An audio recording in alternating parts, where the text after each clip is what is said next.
Exactly why are we who we are today? One major theory in psychology argues that it is the interplay of nature and nurture, of our genetics and our environment that shapes us into who we become. So, how are these two ideas involved in the development of those with a disability? More specifically, in our case, autism spectrum disorder. Well, first off, what is autism spectrum disorder?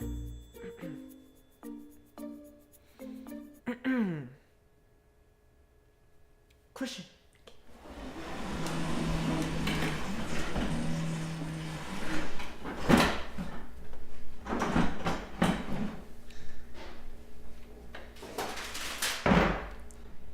Are you done? Nope. Okay.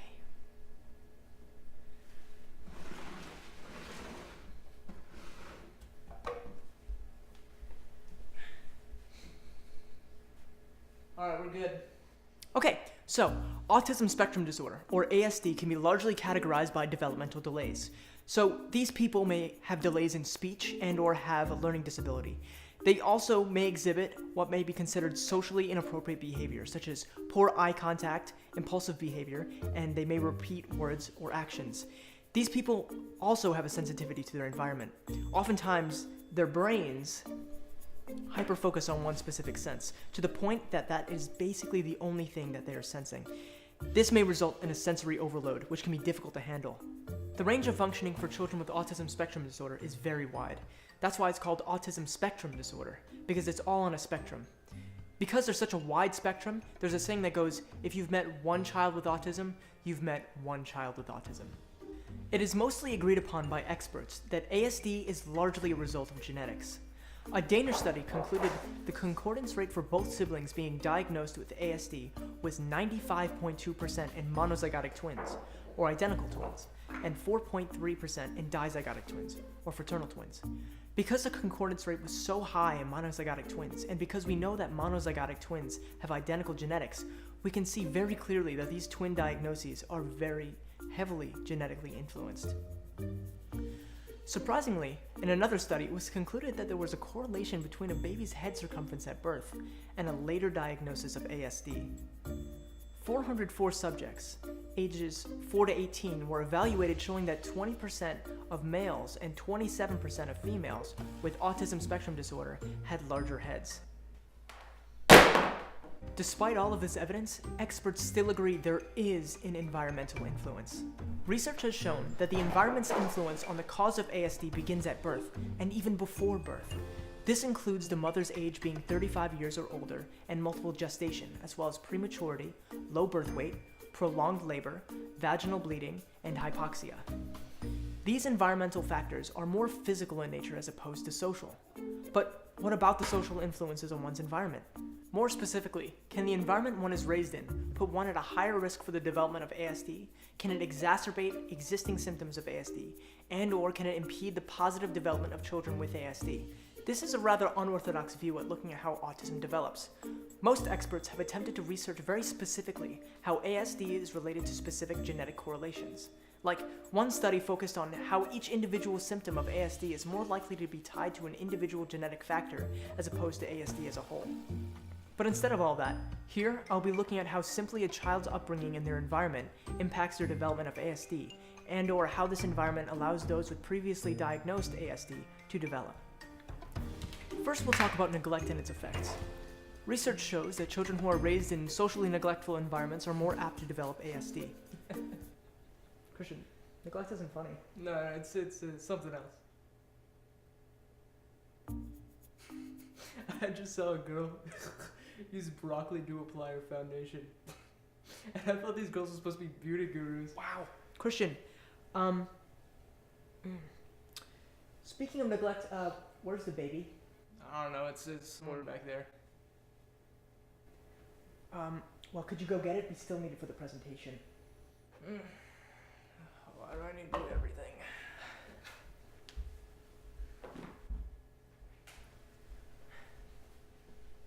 Okay, anyway, so neglected children, which Christian has so graciously demonstrated, are at an increased risk for developing ASD. A study was done on children who were brought up as orphans in an institution. These environments are known for early social deprivation, including a lack of individualized attention and consistent relation with a stable caregiver. In their study of 54 families who adopted children aged 6 to 11 years, it was found that 39% of them returned positive ASD screening questionnaires. It was also found that 9% of the 54 were screened false positive. These rates were much higher than population prevalence. So, what does this mean? Considering all children entered care due to child protection concerns about actual or potential harm, and 72% had been exposed to maltreatment, we can only assume that these statistics, in addition to social deprivation within the institution, obviously impacts one's risk of developing ASD. Hey, I think there's something wrong with this baby. It's not talking or anything. Christian, it's a doll.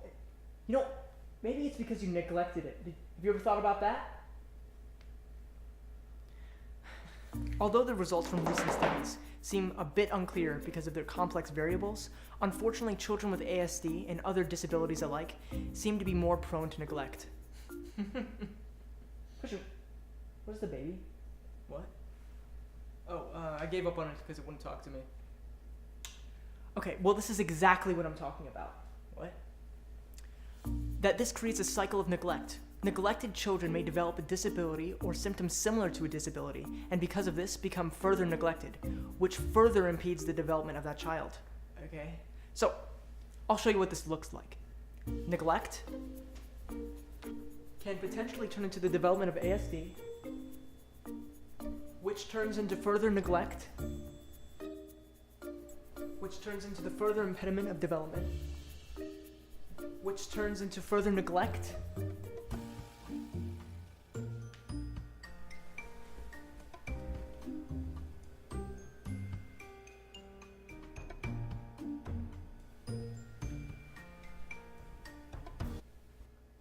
What are you doing?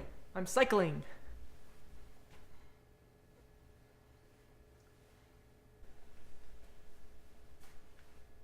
Okay, anyway. An example of this can be shown in the case study of a 10-year-old girl diagnosed with ASD who killed her 6-month-old sister by throwing her out a window. I know what you're thinking, and trust me, I am not saying that neglect will definitely turn you into a murderer, but this example helps prove the effect of neglect on the development of children. In this girl's case, her neglect, her living with physical abuse and lack of an appropriate treatment program, living in a disorganized home environment, and having a history of epilepsy being unsupervised may have led to violent behavior.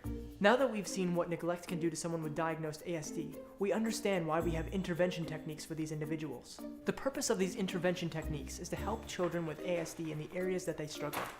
Therefore, one might deliberately attempt to modify the child's behavior, provide them with therapies that help with learning disabilities and/or delayed speech. These methods are proven to work. In one study, it was shown that the symptom severity decreased while speech level and adaptive behavior increased. But would you believe that some of these problems can be remedied more naturally simply by being placed in an environment that fosters development?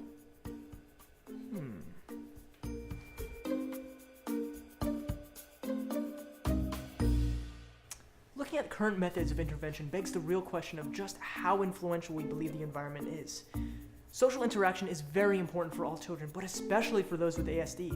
This is why parents are so important in the lives of children, as they largely provide the means of social interaction for young children. Speaking of which, hey Christian. Christian! What's up? Hey, so, wait, what the hell were you watching? Nothing. What's up? Okay, so, where are your parents? I don't know, probably watching this ceiling or something. And when did you see them last? 9 days ago. Well, as you can see, our friend here could definitely use a little social interaction. Still hear you. Okay, well maybe you should focus more on this presentation. My grade is writing on it.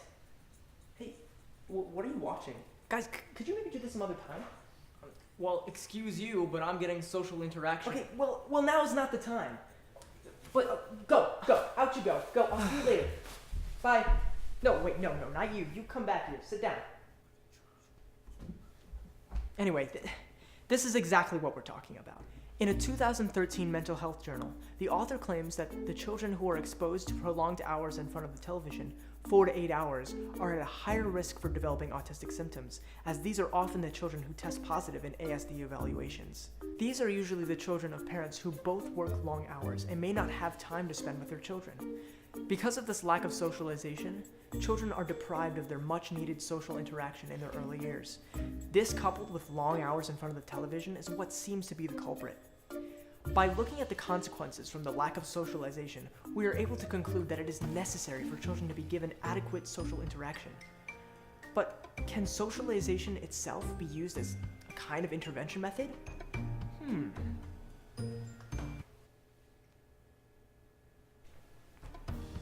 It seems so. A study was done that analyzed the behavior of toddlers with ASD when engaging with a parent, and how the social nature of one's actions influenced the other's engagement. In this study, it was found that the initiator's communication was often mirrored by the other, something not characteristic of children with ASD. However, these social responses were thwarted if the partner introduced a competing or non-responsive agenda, such as the parent failing to follow the child's social lead. Thwarted if the parent initiated with an underlying instrumental agenda, for example, engaging the child in a seemingly social agenda, but on the parent's terms. Or if the child reverted to restricted or solitary play. This study seeks to argue that actively supporting parents to interact with their toddlers socially, rather than prescriptively or instrumentally, may be a potent intervention strategy to address the core social communication challenge in autism during early development. It was also shown in a different study that restricting self-stimulatory behavior helped improve the child's ability to take part in unreinforced appropriate play. Well, what exactly does this mean? Children with ASD have a tendency to take part in repetitive, self-stimulatory behavior instead of engaging appropriately with their environment, one appropriate way being normal play. Therefore, in suppressing these self-stimulatory behaviors, the children were then able to engage more appropriately with their environment. Though the study did not mention the children's social engagement, we can only assume that the child would be more apt to engage socially without the distraction of self-stimulation. This may show the importance of deliberate social interaction. By interacting with these children deliberately, or rather forcibly in the case of this study, we prompt them to engage with others instead of themselves. With regard to the cycle of neglect, if we change the environment, we should be able to stop the cycle. Changing the environment not only can act as a form of intervention, but it also may be used as a preventative measure. This may allow us to impact the development of these children even before we see the symptoms, something that recent studies have not addressed. Current methods seem to merely address the symptoms of ASD instead of the cause. Even if a child is genetically predisposed to developing autism, can changing the environment prevent it from developing? Without discounting genetics, we challenge the importance and power of the environment in influencing the development of these symptoms.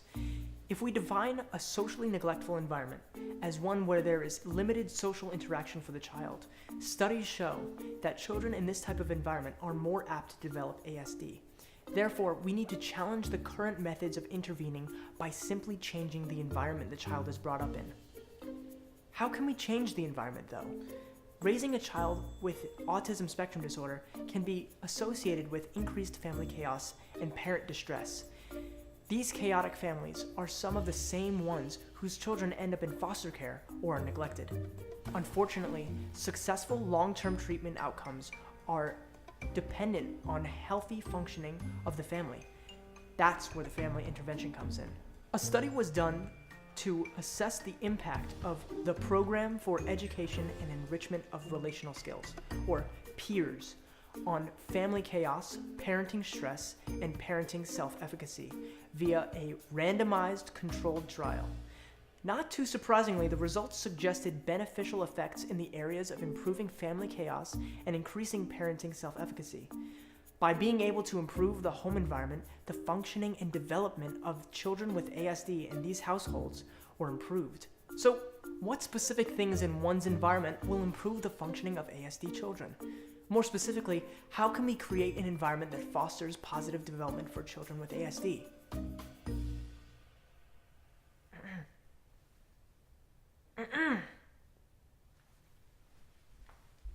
Hey! Oh, what? Oh. Hey, wait. There's no more slides. Stop trying to get me to pay attention to your silly presentation. To create a developmentally fostering environment, we must acknowledge that socialization is of the utmost importance. A child must be getting adequate social interaction for them to develop normally. What does this look like? Well, one must be genuinely and deliberately interacting with these children in a way that keeps them engaged. We must also try to eliminate chaos from the household to be sure that it is a place that nurtures the child, not neglects it. In addition, all of this must take place at an early age, as research has shown that children receiving early intervention exhibited significantly steeper developmental trajectories than children who had received later intervention in both intelligence and adaptive behaviors. Without minimizing the importance of other current methods of intervention, this idea stresses the power that the environment truly has. Social environment plays a pivotal role in the development for children with and without ASD. Are we done? Yes, we're done. Finally.